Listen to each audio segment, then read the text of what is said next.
Olá chicos, como estão? Bem, hoje a gente começa aí o conteúdo do terceiro bimestre, a página 361. O tema de hoje é pretérito plusquamperfecto de indicativo. É para a aula do dia 1º/9, 1º de setembro, conteúdo equivalente ao 7º ano, ok? Vamos lá. Bem, gente, pretérito plusquamperfecto de indicativo. Esse é um tempo verbal que ele tem esse nome feio, esse nome horroroso, porém ele é um tempo super fácil. Ele é um passado anterior que indica uma ação num momento passado também, ok? É um passado de um passado, resumindo. Vocês vão logo perceber isso através dos exemplos que eu coloquei aqui na aula. Vamos ler aí as nomenclaturas como é que está no livro de vocês. El pretérito pluscuamperfecto de indicativo é formado com um verbo auxiliar haber em pretérito imperfecto de indicativo, mas um verbo principal em particípio. Okay? Ou seja, ele é pluscuamperfecto. Esse perfecto, ele indica que é um tempo composto, ou seja, são dois verbos que a gente vai usar. Ok? Haber como verbo auxiliar, conjugado no pretérito imperfeito do indicativo, mais um outro verbo principal no particípio, ok? Este tempo verbal se usa para expressar ações anteriores, aí eu digitei errado, perdão, em um momento passado, ok? Ou seja, um passado de um passado como eu já havia dito, beleza? Vamos lá. Exemplo. Quando busquei por ele, já havia salido da empresa.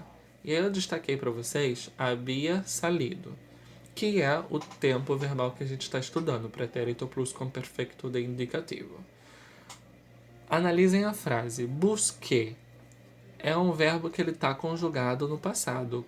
Quando busquei por ele, quando procurei por ele, ok? Já havia salido da empresa. Já havia saído da empresa. Ou seja, primeiro ele saiu da empresa e depois eu busquei por ele. Mas ainda assim, a gente está falando de uma ação passada, correto? Então é isso, é um passado anterior a outro passado. La acción anterior, la acción que sucedió primero, que está aí em vermelho, como eu coloquei em rojo, es hecho por el pretérito pluscuamperfecto. Beleza?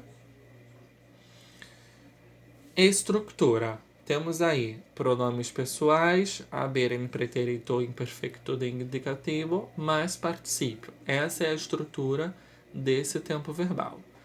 Então vocês têm aí yo había, tú habías, él, ella y usted había, nosotros y nosotras habíamos, vosotros y vosotras habíais, ellos, ellas e ustedes habían, ok? Então essa daí é a conjugação para os respectivos pronomes aí, ok? Que vocês devem usar. O particípio, vocês vão olhar aqui agora que existem algumas formas que são irregulares, mas primeiro a gente vai falar das regulares. El participio se forma quitando a las terminaciones de infinitivo y añadiendo las terminaciones respectivas de cada conjugación.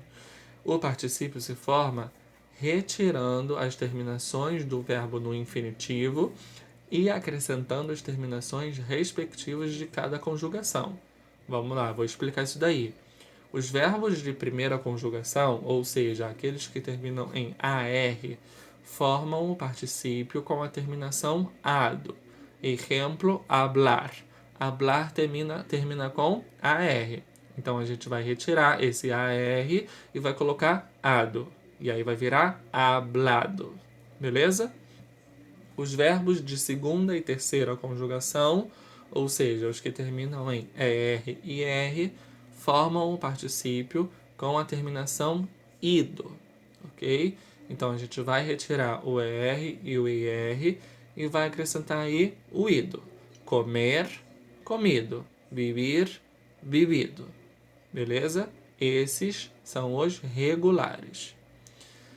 Agora, a gente tem aqui uma tabelinha de alguns que são irregulares, ou seja, que não seguem aquela regra anterior, do slide anterior. Então, temos decir, dicho, escribir, escrito, volver, vuelto, hacer, hecho, poner, puesto. Repetiu poner aí, abrir, abierto, imprimir, impreso, ver, visto, romper, roto, resolver, resuelto, morir, muerto, descobrir, descubierto, imprimir, impreso. O primeiro verbo aí é o verbo no infinitivo, quando ele não está conjugado. O segundo é o verbo no particípio irregular. Beleza? Os exercícios desse conteúdo estão aí na página 363, 364, 365, ok? Hasta la próxima clase, chicos. Un beso a todos. Adiós.